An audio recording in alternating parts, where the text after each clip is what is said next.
पापा से जाकर ईद की बातें करते हैं। फिर दोनों बहन भाई अपने घर चले जाते हैं। मम्मा पापा, हमारे नए शूज आ गए हैं क्या? नहीं, मैं अपने बच्चों को साथ लेकर जाऊंगा और अपने बच्चों को उनकी पसंद के नए शूज लेकर दूंगा। लेकिन पापा, क्या आज ईद का चांद नजर आ जाएगा ना? ये तो रात होने पर ही मालूम होगा। मैंने सारी तैयारी कर ली है। मीठी सवैयां भी बनानी है मुझे कल। गुड़िया बेटी, आपको कल सुबह सवेरे उठना होगा और मीठी सवैयां सबके घरों में देकर आना आप। मम्मा, मैं भी जाऊंगा। मैं भी गुड़िया बहन की मदद करूंगा। शाम हो जाती है और फिर आसमान पर सूरज गरूब होने लगता है। मम्मा चिड़िया और पापा चिड़िया अपने बच्चों से कहते हैं, चलो बच्चों, हम किसी ऊंचे पेड़ पर जाकर चांद को देखते हैं। सबसे पहले चांद मैं देखूंगा। देख लेना कुकू, इस बार चांद मुझे ही नजर आएगा। देखते हैं आप दोनों में से ईद का चांद पहले कौन देखता है। तो फिर चले, देर हो रही है। ईद का चांद कुछ देर के लिए ही आसमान पर आएगा। मम्मा चिड़िया और पापा चिड़िया अपने दोनों बच्चों को लेकर ऊंचे पेड़ पर चले जाते हैं। वो सब ऊपर आसमान की तरफ देख रहे थे, लेकिन कुकू और गुड़िया उदास हो जाते हैं क्योंकि आसमान पर एक बड़ा बादल आ जाता है। मम्मा पापा, ईद का चांद कैसे नजर आएगा? आसमान पर तो बादल आ गया है। शायद इस बार भी ईद के चांद का टीवी पर ही पता चलेगा। सब बातें कर रहे थे, लेकिन कुकू की नजर सीधी आसमान की तरफ थी। बादल आहिस्ता आहिस्ता चलता है और गुजर जाता है और फिर कुकू खुशी से उछलने लगता है। मैंने देख लिया, मैंने देख लिया, मैंने ईद का चांद देख लिया है। वो रहा ईद का चांद। लेकिन कहाँ? हमें तो नजर नहीं आया अभी तक। कुकू बेटा, कहाँ है? सब फिर से अपनी नजरें आसमान पर जमाते हैं। वो बड़े पेड़ की सीध में ऊपर ऊपर देखें। हाँ, मैंने भी देख लिया है। वो रहा।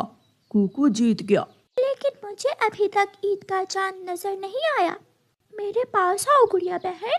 फिर कुकू गुड़िया को पंख के इशारे से ईद का चांद दिखाता है और गुड़िया भी खुशी से ऊंची आवाज में बोलती है, हाँ, देख लिया, मैंने भी देख लिया है। कल ईद होगी, मैंने ईद का चांद देख लिया है। अब सब घर चले, मैंने बच्चों को लेकर बाजार भी जाना है।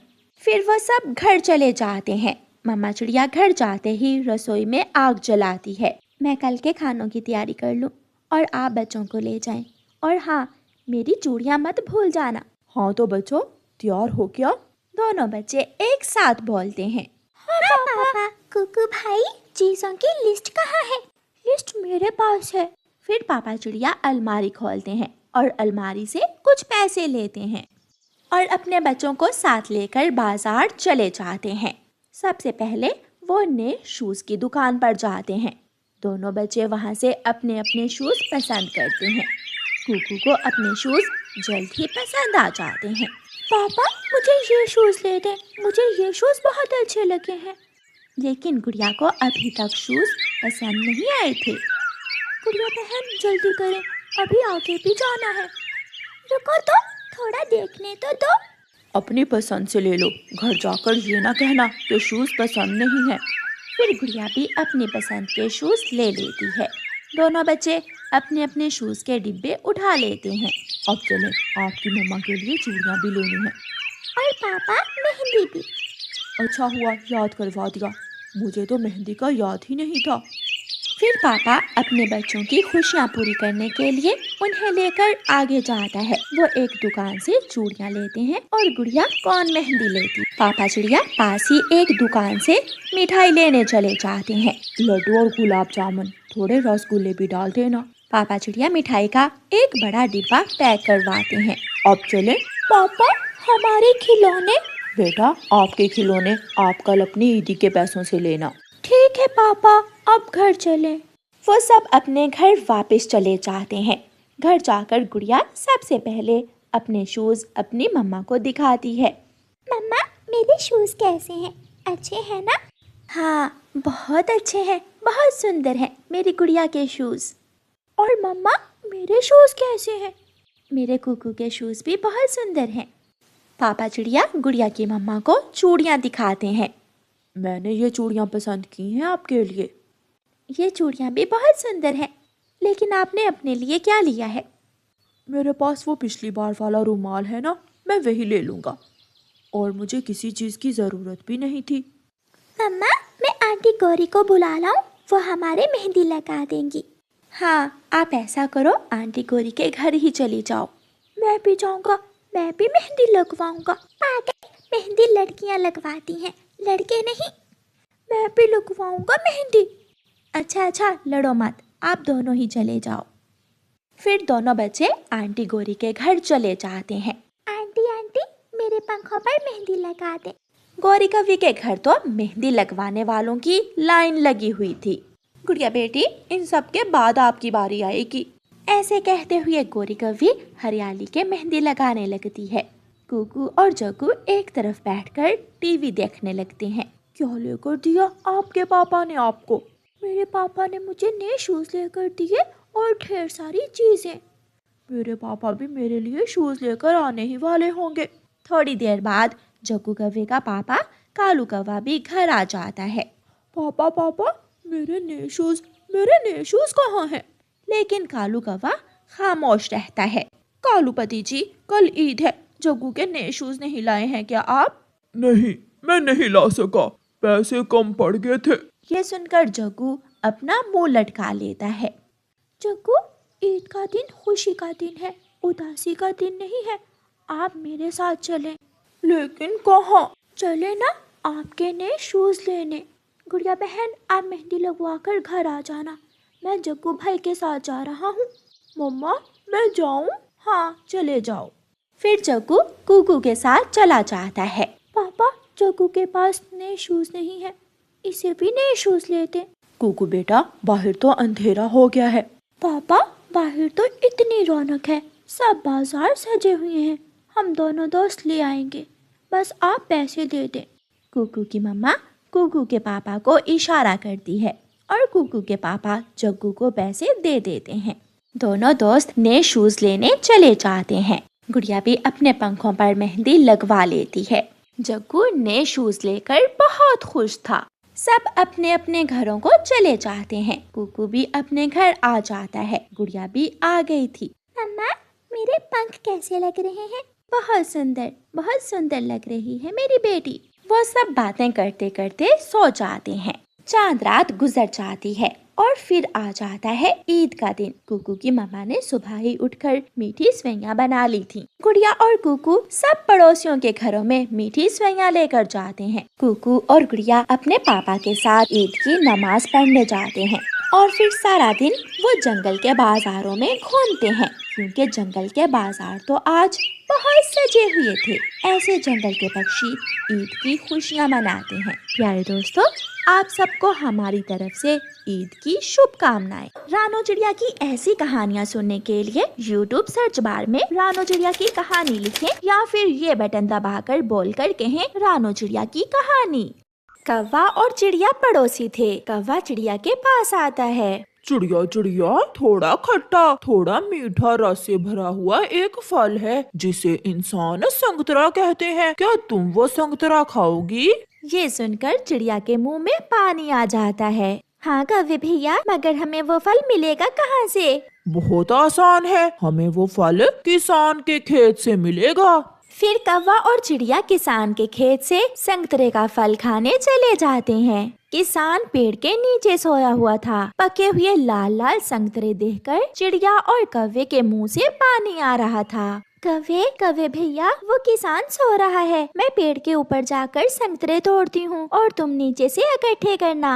और फिर हम जंगल में जाकर मजे मजे से खाएंगे। फिर वो ऐसा ही करते हैं। चिड़िया पेड़ के ऊपर बैठ जाती है, वो संतरे तोड़ तोड़ कर नीचे गिराती है और कालू कौवा संतरे इकट्ठे करता है। बेख्याली में चिड़िया से एक संतरा किसान के सर के ऊपर गिर जाता है, जिससे वो किसान जाग जाता है। चोर चोर, मैं छोड़ूंगा नहीं तुम्हें। चिड़िया तो पेड़ के ऊपर थी। चिड़िया जल्दी से उड़ जाती है, मगर कौवा भागते हुए 2-4 संतरे उठाने के चक्कर में पकड़ा जाता है। किसान कौवे को टांगों से पकड़कर उल्टा लटका देता है। चोर चोर कहीं के, तुम्हें तो मैं पेड़ से बांध कर मारूंगा। किसान जी छोड़ दें, गलती हो गई, प्लीज मुझे छोड़ दें। मेरे बाप की तौबा, मैं फिर कभी इस दिशा में नहीं आऊंगा। हम इंसान इतनी आसानी से नहीं मानते। चिड़िया घबराई हुई जंगल जाती है। मिठू मिठू जल्दी करो, कुछ करो, कौवा पकड़ा गया है, कौवा पकड़ा गया है। चिड़िया रानी कुछ बताओ भी, हुआ क्या है? मैं और कौवा किसान के खेत से संतरे खाने गए थे। किसान जाग गया, मैं तो भाग आई, मगर कालू कौवा पकड़ा गया है। इंसान बहुत लालची होते हैं। अब तो वो कौवे को ऐसे नहीं छोड़ेगा, हमें उसे कोई लालच देना होगा, फिर ही वो इंसान कौवे को छोड़ेगा। मगर हम उसे क्या दे सकते हैं? मैं इंसानों के साथ रहा हूँ, मुझे मालूम है इंसानों को क्या क्या पसंद होता है। मैं आपके साथ चलता हूँ। फिर मिठू तोता और चिड़िया फिर से उस किसान के पास जाते हैं। ओ तेरी, इस किसान ने तो कौवे को उल्टा लटकाकर पेड़ से बांध रखा है। चिड़िया और मिठू एक पेड़ पर जाकर बैठ जाते हैं। अपने दोस्तों को देखकर कालू कौवे की जान में जान आती है। मुझे बचा लो मेरे दोस्तों, मुझे बचा लो। इंसान जी, अगर हम आपको समोसे लाकर दें तो क्या आप हमारे दोस्त को छोड़ देंगे?